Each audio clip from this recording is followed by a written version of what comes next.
అనుదిన నిత్యజీవపు మాటలు. దేవునామానికి మహిమ కలుగునుగాక.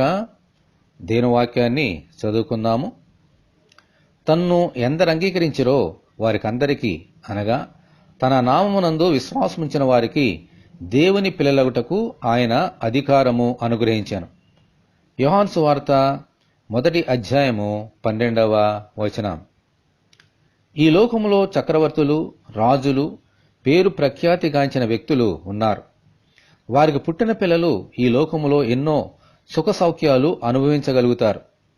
అది వారి పిల్లలకు మాత్రమే వచ్చు స్వాస్థ్యము. ఇతరులు ఎవరైనా వారికి పిల్లలుగా ఉండడం, ఆ స్వాస్థ్యాన్ని పొందుకోవడం అనేది అసాధ్యం.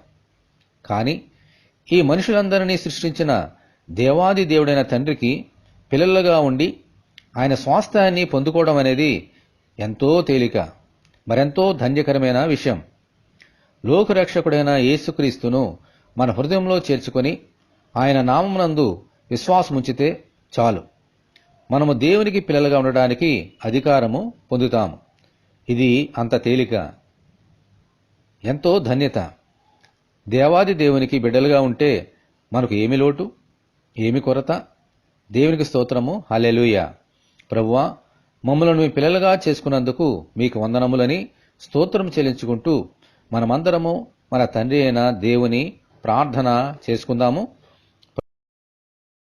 ప్రభువా, మీకు వందనాలు.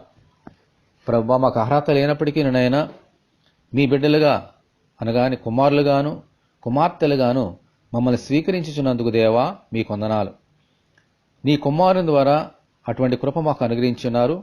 అటువంటి విశ్వాసంలో మీ పిల్లలుగా ఈ లోకంలో జీవించుచు ఆ ధన్యకరమైనటువంటి జీవితంలో మా తండ్రివైన నిన్ను ఘనపరుచుకుంటూ నీ బిడ్డలుగా నీకు మహిమ తెచ్చి బిడ్డలుగా ఈ లోకంలో మమ్మల్ని జీవింపచేయమని, ఈ వాక్యం వింటున్నా నీ బిడ్డలందరినీ దీవించమని యేసు అతి పరిశుద్ధమైన నామములో ప్రార్థన చేయుచున్నాము తండ్రి, ఆమేన్. మన ప్రభు అయిన యేసుక్రీస్తు కృప మనకందరికీ తోడేండునుగాక, ఆమేన్. పరిశుద్ధ దేవుని మందిరం.